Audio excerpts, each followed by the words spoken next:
வணக்கம். மனதை வெல்லுங்கள் என்ற இந்த நிகழ்ச்சிக்கு உங்களை அன்போடு வரவேற்கிறேன். விடியும் என்ற நம்பிக்கையில் உறங்கச் செல்லும் நீ, முடியும் என்ற நம்பிக்கையில் எழுந்திரு, அனைத்தையும் சாதிக்கலாம் என்ற இந்த சிந்தனையோடு இன்றைய நிகழ்ச்சிக்கு நாம் செல்வோம். இன்று எண்ணங்களை மாற்றும் வகைகள் என்ற தலைப்பில் பார்க்க இருக்கிறோம். இதை பற்றி விளக்குவதற்காக நம்மிடையே பிரம்மாகுமார் சகோதரர் டாக்டர் பி.கே. பாண்டியமணி அவர்கள் வந்துள்ளார்கள். இவர்கள் கடந்த 40 ஆண்டு காலமாக ராஜயோகாவை பயின்றும் பயிற்றுவித்தும் வருகிறார். மேலும் பிரம்மாகுமாரிகள் இயக்கத்தின் வேல்யூ எஜுகேஷன் துறையின் இயக்குநராக இருக்கிறார். யோகாவில் PhD பட்டம் பெற்றவர். நேயர்களே, உங்கள் அனைவரின் சார்பில் அவரை அன்போடு வரவேற்கிறேன். வணக்கம் பிரதர். வணக்கம். ஓம் சாந்தி. ஓம் சாந்தி. பிரதர், எண்ணங்களின் வகைகள் என்னென்ன என்பதை பற்றி பார்த்திருக்கிறோம்.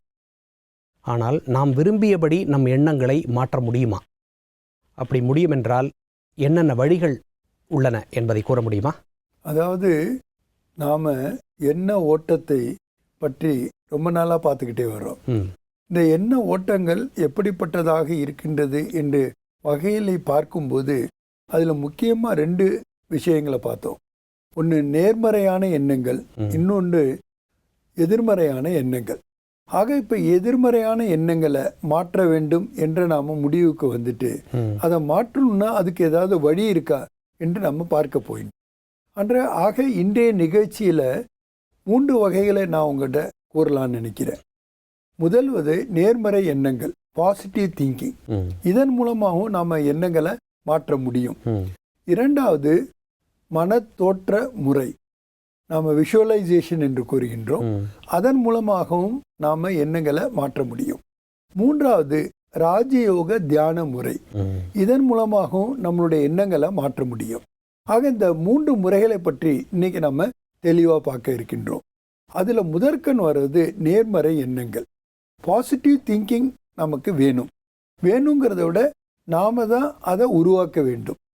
அதாவது அதை நாம் நடைமுறைப்படுத்த வேண்டும். இதில் நமக்கு சவால்கள் அமைகிறது நம்முடைய மனதினுடைய பலகீனங்கள். உதாரணத்துக்கு எடுத்துட்டிங்கனாக்கா, நம்மளுடைய மனம் சர்ச்சிங் நெகட்டிவிட்டி என்று கூறுவார்கள். நாம் எதிர்மறையான விஷயங்களையே நாடுகின்றோம். உதாரணத்துக்கு ஒரு கதையை நான் உங்கள்கிட்ட சொல்ல விரும்புகின்றேன். ஒரு மனிதர், அவருக்கு ரொம்ப ஆசை உலகம் முழுக்க நான் புகழ் பெற வேண்டும் என்று. ஆனால் அதுக்கான சிறப்பு அம்சம் அவர்கிட்ட எதுவுமே இல்லை, தகுதிகள் எதுவுமே இல்லை. ஆனாலும் அவருக்கு ஆசை உலகம் முழுக்க நான் புகழ் பெற வேண்டும் என்று. அப்போ அவர் யோசிக்கும்போது அவருக்கு ஒரு ஐடியா வந்தது. உலகத்தில் யார்கிட்டையுமே இல்லாத ஒரு விஷயம் என்கிட்ட இருந்ததுன்னா அப்போ இதை வைத்திருக்கின்ற நான் உலக புகழ் பெற்று விடுவேன் அப்படின்னு. அப்படி ஏதாவது ஒன்று கிடைக்கின்றதா என்று தேடி உலகம் முழுக்க வலம் வருகின்றார். அப்படி வரும்போது ஒரு ஊரில் அவருக்கு ஒரு அதிசயமான நாய் கிடைச்சது. நாய் தண்ணியில் நீந்தும். ஆனால் இந்த சிறப்புமிக்க ஒரு நாய் என்னென்னா தண்ணி மேலே நடக்கும். உடனே அது அதிக விலை கொடுத்து அதை வாங்கிட்டு போடுறாரு. அப்போ தன்னுடைய நகரத்தில் தன்னுடைய நண்பர் கூட ஒரு நாள் மாலையில் வாக்கிங் போகிறார். போகும்போது இந்த நாயினுடைய சிறப்பு அம்சத்தை தெரிவிக்க வேண்டும் என்பதற்காக அவருக்கு முன்னாடி அதை ஏவி விடுகின்றார். ஒரு குளத்து மேலே நடந்து வர்ற மாதிரி இந்த நாய் நடந்து போயிட்டு நடந்து வந்துடுது. ஆனால் அவருடைய நண்பர் எந்த ஒரு அதிசயமும் படவில்லை. இவரும் கொஞ்ச நேரம் வெயிட் பண்ணி பார்த்தாரு, ஏதாவது சொல்லுவாரான்னு. சொல்லவே இல்லை. இவருக்கு ஆர்வம் ரொம்ப அதிகமாயிடுச்சு. அப்போ இவராகவே கேட்டார் அந்த நண்பரிடம், இன்னைக்கு ஏதாவது வித்தியாசமாக நீ பார்த்தியா அப்படின்னு கேட்டார். ஆமாம் பார்த்தேன் நான் அப்படின்றார். இல்லை, இவ்வளவு அலட்சியமாக சொல்லுகிறாரு, தண்ணி மேலே நடக்குகின்ற ஒரு அதிசயத்தை நான் செய்து காட்டியிருக்கின்றேன் அப்படின்ட்டு என்ன பார்த்து நீ சொல்லு அப்படின்னு சொல்லி கேட்குறாரு மறுபடியும். அப்போ அவர் சொன்னார், என் வாழ்க்கையில் முதல் முறையாக சரி ஒரு ஏதாவது அதனுடைய சிறப்பு இயல்பை சொல்லுவாரன்னு நினச்சிட்டு என்ன நடந்தது அப்படின்னு கேட்டார். நீந்த தெரியாத ஒரு நாயை பார்த்தேன்னு சொன்னார். ஆக சர்ச்சின் நெகட்டிவிட்டி, இந்த மனநிலை உடைய நாம எப்படி நேர்மறையான எண்ணங்களை உருவாக்க முடியும்? பாசிட்டிவ் திங்கிங் நமக்கு எப்படி வர முடியும்? ஆக மனதினுடைய பலகீனத்தை நாம் தெரிந்து கொண்டு அதை அவாய்ட் பண்ண குறைகான் மனப்பான்மை அப்படின்னு சொல்லலாமா? இதை கண்டிப்பாக சொல்லலாம். ஏன்னா இன்னொரு விஷயம் என்னன்னு பார்த்தீங்கன்னா, நம்மளுடைய எண்ணங்களுக்கு சில லிமிட்டேஷன்ஸ் இருக்கின்றது. எப்படி?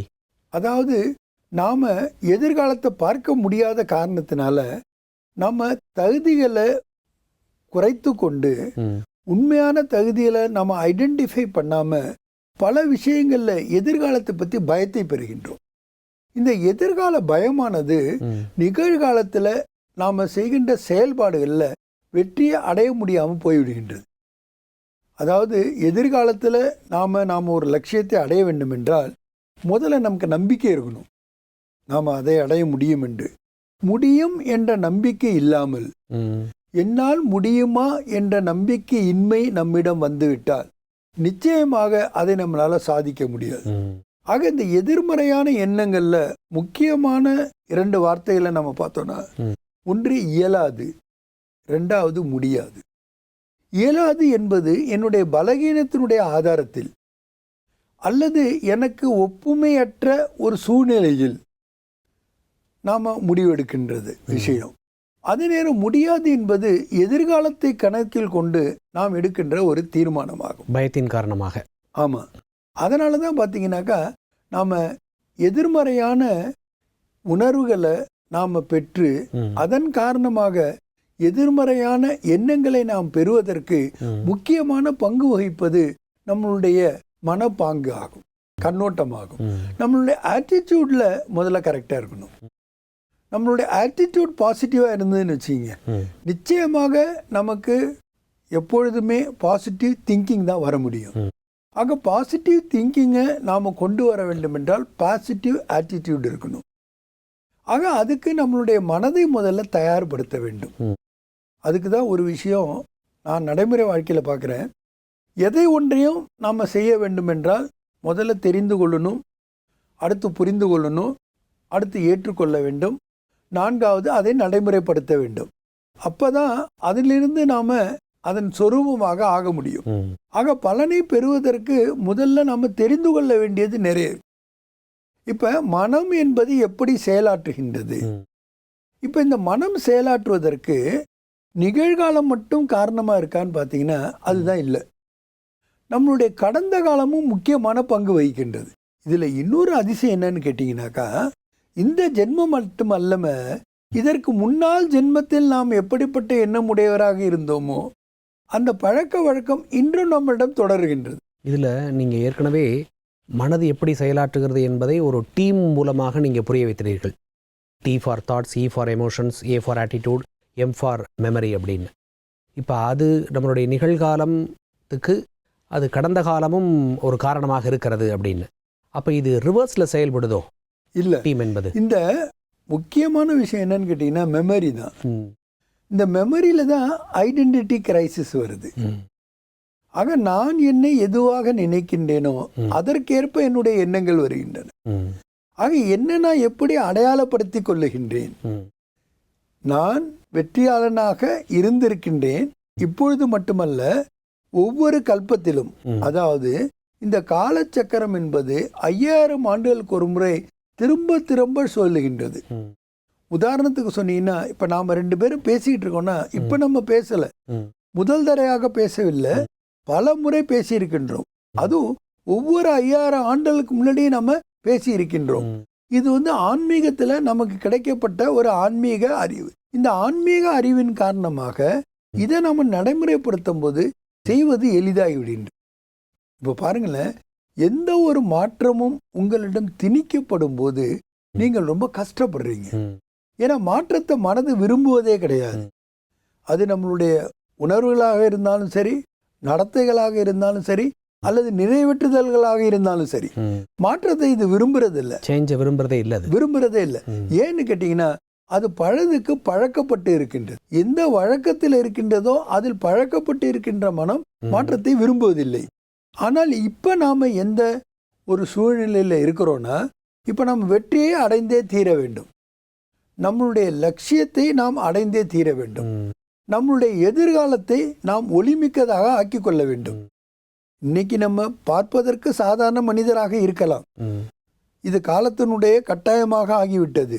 ஆனால் எதிர்காலத்தில் நான் தேவதா நிலையை அடைய வேண்டும், அதனால உயர்ந்த ஒரு மனிதன், பர்ஃபெக்ட் ஹியூமன் பீயிங்காக ஆக வேண்டும் என்ற லட்சியத்தை வைத்து நாம் அந்த மாற்றத்தை கொண்டு வரும்பொழுது இந்த ஞானமானது, அறிவானது நமக்கு மிகுந்த பலனை கொடுக்கின்றது.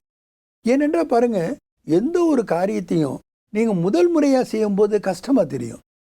ஏன்னா இதுக்கு முன்னாடி நான் செஞ்சது இல்லையே, இப்பதானே செய்ய போறேன், எனக்கு அதுக்கான அனுபவம் இல்லையே, அதை பற்றிய எனக்கு தெளிவு இல்லையே, எப்படி நான் செய்ய போறேனோ என்றெல்லாம் நாம பயப்படுவோம். ஆனா ஒரு முறை செஞ்சுட்டா 2வது முறை செய்யும் போது ஏற்கனவே நான் இதை செஞ்சிருக்கேன், எனக்கு அது தெரியும், என்னால அது முடியும் அப்படின்னு சொல்லி நமக்கு எண்ணங்கள் வருகின்றன. சைக்கிள் ஓட்டும் போது கூட அப்படிதானே, முதல்ல சைக்கிளை சாதாரணமா அதை பேலன்ஸ் பண்ணி உருட்டிட்டு போறதே சிரமமா பெரிய விஷயமா தெரியும். ஆனா அதுக்கப்புறம் பாத்தீங்கன்னா 2 கைகளையும் விட்டுட்டு ஓட்டுவோம். முன்னாடி வரவங்க தான் பயப்படுவாங்க, நம்ம பயப்பட மாட்டோம். காரணம் இட் இஸ் அன் ஆர்ட், அது நம்ம கலையை கற்றுக்கொள்ளுகின்றோம். அப்ப அதே மாதிரி இப்ப இந்த புருஷோத்தம சங்கம யுகத்தில் இறைவன் நமக்கு என்ன ஞானத்தை கொடுக்கின்றார் என்றால், நீங்கள் எதையும் புதிதாக செய்யவில்லை, ஏற்கனவே செஞ்சதான் மறுபடியும் நீங்க ரிப்பீட் பண்றீங்க. அந்த ரிப்பிட்டேஷன் அப்படிங்கும்போது நமக்கு அந்த மாற்றம் என்பது இலகுவாக ஆகிவிடுகின்றது. திடீர்னு நாம யோசிக்கிறோம்னு வச்சுங்க, நான் ஒரு பர்ஃபெக்ட் ஹியூமன் பீயிங் ஆகணும் அப்படின்னா என்னுடைய எண்ணம், சொல், செயல் எல்லாம் தூய்மையா இருக்கும். அது எத்தனை சதவீதம்? 100% அப்படின்னு நான் முடிவு எடுத்துட்டேன். ஆனா நிகழ்காலத்துல என்னை நான் சோதனை பண்ணும்போது அத்தனை சதவீதம் இல்லை, தூய்மை இல்லை. தூய்மையற்ற எண்ணங்கள் வருகின்றன, தூய்மையற்ற பேச்சு வந்து விடுகின்றது, தூய்மையற்ற செயலை நான் செய்து விடுகின்றேன். அதுக்கு பல காரணங்கள் இருக்கின்றன. அதன் காரணமாக நான் மனதை விட்டு விடுகின்றேன். என்னால் இது முடியாது போல இருக்கு, என்னால் இது இயலாது போல இருக்கு, நான் அதை செய்ய முடியுமோ என்னமோ தெரியல என்ற பயங்கள்லாம் வந்து விடுகின்றன. அதனால நாம விரும்பிய மாற்றத்தை நம்மளால கொண்டு வர முடியாம போயிடுது. இதுக்கு தான் ரொம்ப ஆதாரமாக இருப்பது இந்த நேர்மறையான எண்ணங்கள். அப்போ பாசிட்டிவ் திங்கிங் நமக்கு வேணும். அப்போ மனதினுடைய பலகீனத்தை நாம் கான்கர் பண்ண வேண்டும். இதுதான் என்ன சொல்றாங்கன்னா, தன்னை வென்றார் உலகை வென்றார் என்று கூறுகின்றார். உலகை வெல்றது என்னமோ அவ்வளவு ஈஸியான விஷயம் கிடையாது. அலெக்சாண்டர் த கிரேட் உலகத்தையே வென்றார். ஆனா கடைசியில் அவர் இறக்கும்போது என்ன சொன்னார்னா, என்னுடைய 2 கைகளையும் வெளியே வச்சு எனக்கு சமாதி கட்டுங்க. ஏன்னா அப்பதான் உலகத்தினருக்கு தெரிய வரும், நான் எதையுமே கொண்டுட்டு போகும்போது நாம் எதையுமே கொண்டு போவது இல்லை என்று. ஆனால் அதனுடைய அர்த்தத்தை நாம் சரியாக புரிந்து கொள்ள வேண்டும். இந்த உலகிய பொருட்களையோ அல்லது சாதனங்களையோ நாம் கொண்டு போக முடியாது. ஆனால் நாம் செய்த பாவ புண்ணியத்தின் கர்மங்களுடைய பலனை நாம் எடுத்துக்கொண்டுதான் செல்கின்றோம். ஆகவேதான் நம் பிறப்பில் இத்தனை வித்தியாசங்கள் இருக்கின்றன. ஒருவர் வசதியான இடத்தில் பிறக்கின்றார், ஒருவர் கஷ்டப்படுகின்ற இடத்தில் பிறக்கின்றார், ஒருவர் தன்னுடைய கீழான நிலையில் பிறக்கின்றார். இந்த பிறப்புக்கு காரணமாக இருப்பதே நாம் செய்த பழைய புண்ணிய கர்மங்களுடைய கணக்கு தான். ஆக இந்த வாழ்க்கையில பார்த்தீங்கன்னா இந்த கணக்கு வழக்கு ரொம்ப கரெக்டா இருக்கணும். இந்த கணக்கு வழக்கு பத்தி சொல்லும்போது எனக்கு ஒரு கதை ஞாபகத்துக்கு வருகின்றது. ஒரு ஊர்ல ஒரு சந்தை நடக்கின்றது. அங்க பல ஊர்ல இருந்தும் வியாபாரிகள்லாம் வந்து தன்னுடைய தொழிலை செய்யறாங்க. அதுல ஒரு 2 வியாபாரிகள் ஒரு சத்திரத்துல வந்து இரவு தங்கறதுக்கு வர்றாங்க. அப்ப அந்த ஊர் வழியாக பயணம் மேற்கொண்ட ஒரு வைர வியாபாரி இரவு வெகு நேரம் ஆயிடுறதுனால இனி பயணத்துல பாதுகாப்பு இல்லை என்பதனால் அந்த சத்திரத்துல ஒதுங்குகின்றார். அன்று இரவு அங்க கழிப்பதற்காக அவர் முடிவெடுத்து விடுகின்றார். ஆக 3 பேரும் அங்க இருக்கின்றார்கள். அப்ப இந்த 2 வியாபாரிகளும் இரவு தங்குவதற்கான ஏற்பாடுடன் வந்திருந்த காரணத்தினால் இரவு உணவை அவர்கள் வைத்திருந்தார்கள். ஆனால் இந்த வைர வியாபாரியோ எதிர்பாராத விதமாக தங்க வேண்டியிருந்ததால் அவரிடம் இரவு உணவு இல்லை. அப்பொழுது அந்த வைர வியாபாரியானவர் இந்த இருவரிடமும் கேட்கின்றார், உங்களில் இருவரிடமும் இருக்கின்ற இரவு உணவை நாம் 3வரும் பங்கிட்டு கொள்ளலாமா? அதற்கு நீங்கள் ஒரு வாய்ப்பை எனக்கு அளிக்கின்றீர்களா என்று கேட்டார். இருவரும் உடனே சரி என்று ஒப்புக்கொண்டார்கள். அப்போது முதலாவது வியாபாரி தனதனுடைய இதை திறந்தார். 3 பிரெட் இருந்தது. இன்னொரு வியாபாரி அவருடைய இதை திறந்தார். அதுல 5 பிரெட் இருந்தது. அப்ப 5, 3, 8 பிரெட் இருந்தது. இந்த 8 பிரெட்டை எப்படி 3 பேரும் சரிசமமாக பங்கிட்டு கொள்வது? முதல்ல அவங்களுக்கு புரியல. ஆனா இந்த வியாபாரியே, வைர வியாபாரியே ஒரு ஐடியா கொடுத்தார். நீங்க என்ன பண்ணுங்க, ஒவ்வொரு ரொட்டி துண்டையும் 3 3ஆக பிரிங்க. பிட்டு பிட்டா பண்ணுங்க அப்படின்னார். அப்போ இந்த 3 பேர் உள்ளவர்கிட்ட 9 பங்கு வந்துருச்சு, 5 பேர் உள்ளவர்கிட்ட 15 பங்கு வந்துச்சு. 15 + 9 24 துண்டுகள் ஆயிடுச்சு. அப்போ 24 3ஆ வகுத்தாக்கா 8 துண்டு, ஒவ்வொருத்தவங்களுக்கு 8 துண்டு வரும். அப்போ எல்லோரும் சமமாக பங்கிட்டு அதுக்கப்புறம் சாப்பிட்டுட்டு தண்ணி குடிச்சிட்டு நிம்மதியாக இறைவனுக்கு நன்றி கூறிட்டு படுத்துட்டான். படுத்து மறுநாள் காலையில் அதிகாலையில் எழுந்திருக்கிறாங்க. இந்த வியாபாரி தன்னுடைய தொழில் நிமித்தமாக தன்னுடைய பயணத்தை மேற்கொள்ள வேண்டியதுனால அவர் முதல்ல கிளம்புகிறார். கிளம்புறதுக்கு முன்னாடி அவர் என்ன பண்றார், எனக்கு இரவு நீங்க உணவு கொடுத்ததுக்காக உங்களுக்கு நன்றியாக ஒரு 8 வைரங்களை நான் உங்களுக்கு பரிசளிக்கின்றேன், இதே உங்களுக்குள் பங்கிட்டு கொள்ளுங்கள் என்று கொடுத்து விட்டு போய்விட்டார். அவர் கொடுக்கறத கொடுத்துட்டாரு. ஆனா இப்பதான் பிரச்சனை ஆரம்பமாயிடுச்சு.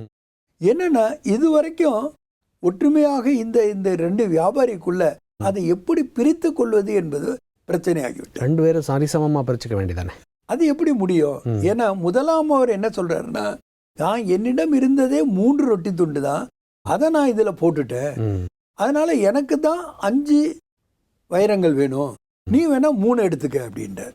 அப்ப அந்த 5 ரொட்டி துண்டி வச்சிருந்தவர் என்ன சொன்னார்னா, நான் தான் 3க்கு பதிலாக 5 கொடுத்தேன், அதனால எனக்கு தான் 5 வேணும், நீ வேணா 3 எடுத்துக்க. என்ன இந்த பிரச்சனை அதிகமாகும் போது திடீர்னு ஒருத்தர் 3வது நண்பர் இருந்தா, ஏன் உங்களுக்குள்ள சண்டை போட்டீங்க, பேசாம ஆளுக்கு 4 எடுத்துக்கல. ஆனா இந்த 3 ரொட்டியை கொடுத்தவர் இதை ஏற்றுக்கொள்ளவில்லை. இந்த விஷயம் ஒரு கோர்ட்டுக்கு போகுது. அவர் சொல்றது கூட அந்த அவர்கிட்ட இருந்ததே 3 துண்டுகள் தானே, அதை அவர் பங்குல போட்டிருக்கார்ல, ஒரு தானமா இன்னொருத்தர் சாப்பிடட்டுங்கிறதுக்கான ஒரு பொது பங்குல போட்டிருக்கிறதுனால அவர் தனக்கு அதிகமாக எதிர்பார்த்திருக்கலாம், அது தவறு இல்லையே. நிச்சயமாக. அப்ப பிரச்சனை கோர்ட்டுக்கு போகுது. அப்போ மரியாதை ராமர் அங்க ஜட்ஜியாக இருக்கின்றார். அவரிடம் 2 பேரும் தங்களுடைய வாதங்களை சொல்றாங்க. 2 பேருடைய வாதங்களை கேட்ட உடனே அவர் சொல்றாரு, இதனுடைய தீர்ப்பை நாளைக்கு நான் சொல்றேங்கிறார். அப்போ அவர் இறைவன்கிட்ட தன்னுடைய ஆசையை வெளிப்படுத்துகின்றார். இறைவா, இதுக்கான தீர்ப்பு நீ எனக்கு சொல்லி கொடு, நாளைக்கு நான் சரியாக தீர்ப்பு கொடுக்க வேண்டும் சொல்லிட்டு படுத்துறாரு. அப்போ கனவுல சித்திரகுப்தர்கள் அந்த 2 பேருடைய கணக்குகளையும் சொல்லுகின்றார். ஒவ்வொருவருடைய புண்ணியத்தினுடைய கணக்கு என்ன, வைர வியாபாரியினுடைய புண்ணியத்தினுடைய கணக்கு என்ன, இந்த தீர்வுகளை எல்லாம் அவர் சொல்லிடுறார்.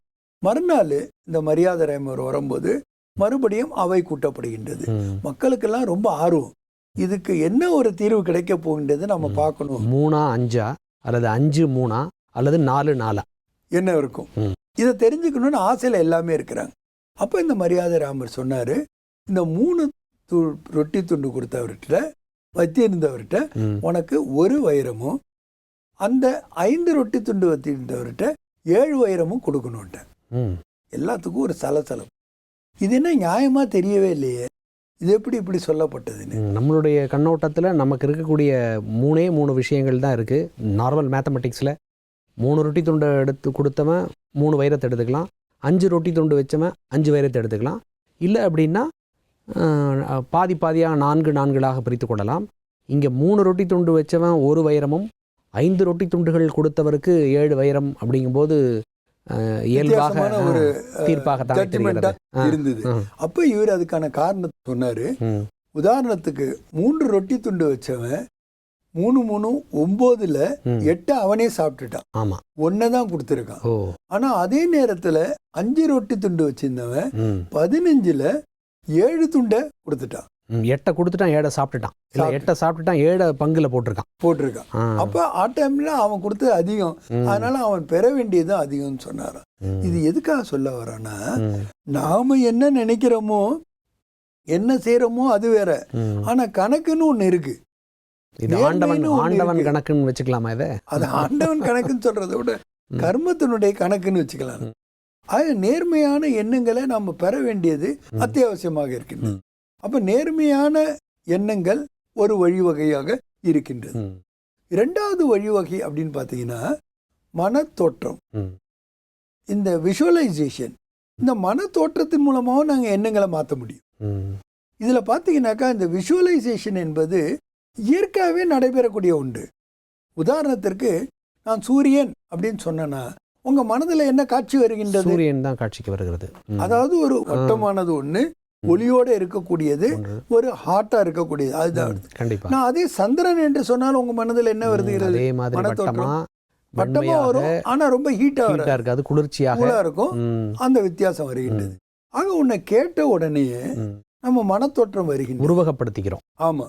அதை விட இன்னொரு விஷயம் என்னன்னா, உன்னை பார்க்கும் போதே நம்ம எப்படி பார்ப்போம் அப்படின்னா, நம்மளுடைய விருப்பத்திற்கு ஏற்ப பார்க்கின்றோம்.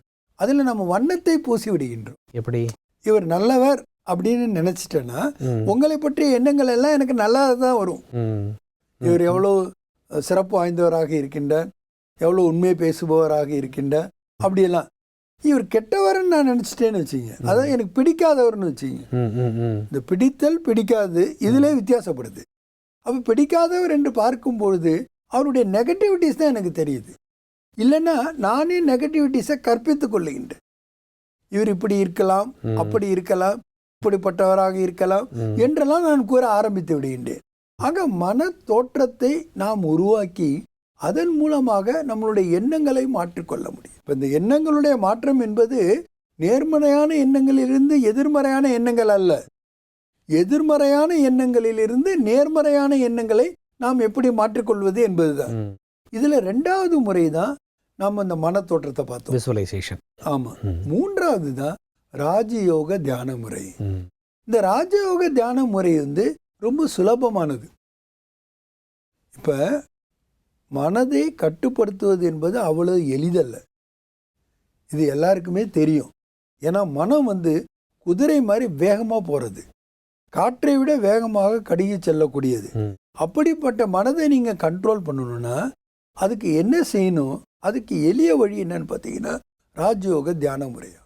பிரதர், இன்று நேர்மறையான எண்ணங்கள் மூலமாகவும் மனத்தோற்றம் என்று சொல்லக்கூடிய விசுவலைசேஷன் மூலமாகவும் மேலும் ராஜயோக தியான பயிற்சி மூலமாகவும் நம் எண்ணங்களை மாற்றி அமைத்து கொள்ளலாம் என்று மிக அருமையாக விளக்கி கூறினீர்கள்.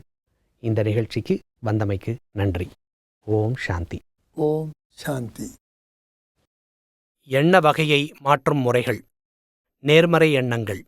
மனதின் பலகீனத்தை தெரிந்து கொண்டு அதை நீக்க வேண்டும்.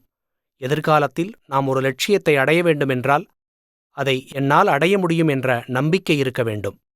ஒரு செயலை செய்வதற்கு முன் முதலில் அதை தெரிந்து பின் நன்றாக புரிந்து கொண்டு அதை ஏற்றுக்கொள்ள வேண்டும். பின்னர்தான் அதை நடைமுறைப்படுத்த வேண்டும். நான் என்னை என்னவாக நினைக்கிறேனோ அதற்கேற்பதான் எண்ணங்கள் உருவாகிறது. என்னுடைய எண்ணம், சொல், செயல் தூய்மையாக இருக்கும்போது ஒரு முழு மனிதனாக நான் ஆகின்றேன். மனத்தோற்றம். மனத்தோற்றத்தை உருவாக்கி நம்முடைய எண்ணங்களை மாற்றிக்கொள்ள முடியும். எதை, யாரை, எப்படி பார்த்தாலும் அதை நல்லதாகவே நமது மனமானது பார்க்க வேண்டும். ராஜயோக தியானமுறை. ராஜயோக தியானமுறை நமக்கு வாழும் கலையை கற்றுத்தருகிறது. நம்முடைய மனதிற்கு ஒரு விஷயத்தை நாம் சொல்லும்போது நேர்மறையாக சொல்ல வேண்டும், திரும்பத் திரும்பச் சொல்ல வேண்டும், மேலும் உணர்வுபூர்வமாகச் சொல்ல வேண்டும். அப்போது மனமானது அதை ஏற்றுக்கொள்ளும். ஓம் சாந்தி.